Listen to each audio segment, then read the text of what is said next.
As an effective teacher, the teaching methodologies I use require the implementation of creative and innovative techniques in order to meet my students' individual needs.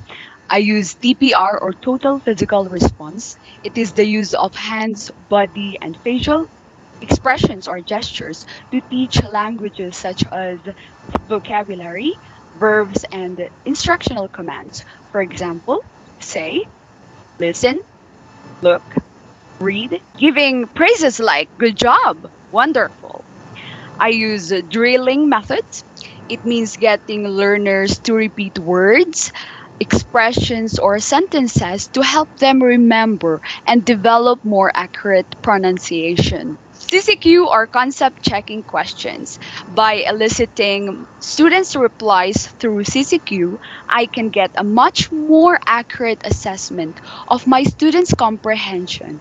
It also gives my students the opportunity to be more actively involved in the learning process of the target language.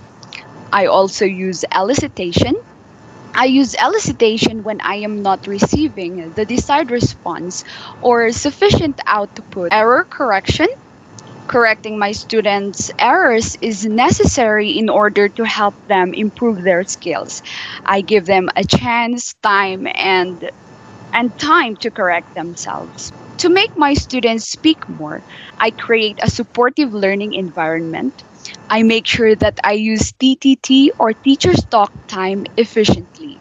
I try to incorporate their interests and hobbies into the lesson and praise them for all their efforts in speaking.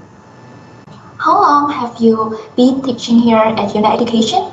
I have been teaching here in Yonah Education for 1 year and 2 months, if I'm not mistaken. So, can you tell us about the most memorable memory while teaching at Yonah Education? I always cherish the time and the moments that I have with my students here in Yonah. I am happy when I make them laugh and enjoy our classes. Making my students read and speak English is a big accomplishment on my part. By learning how to read, I believe that children can learn more about the world, people, places, and events outside their own experience. By speaking English, they can broaden their horizons, unlock their full potentials, and perhaps create a peaceful or a more peaceful world in the future. Someday, somehow, they will also grow up and go, and being a part of their childhood and being able to help them improve, learn, and climb their ladders is an honor for me. And when I also get old, teaching them will be one of the most memorable experiences that I will definitely remember and treasure. How do you feel about Vietnamese students? I love children, and I can say that I love my Vietnamese students. They are all beautiful in their own ways. Some of them love music and singing just like me, and when they sing, their voices are like music to my ears. Sometimes a few of them are a little bit naughty, but that's just because they are still kids. Generally, I can say they are respectful, polite, funny, and good students.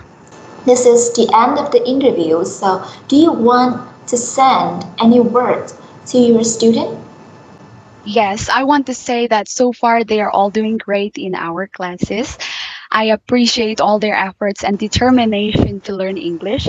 I know that sometimes I am a little bit strict about their behaviors and homework, but that is because I want them to value and understand the importance of learning.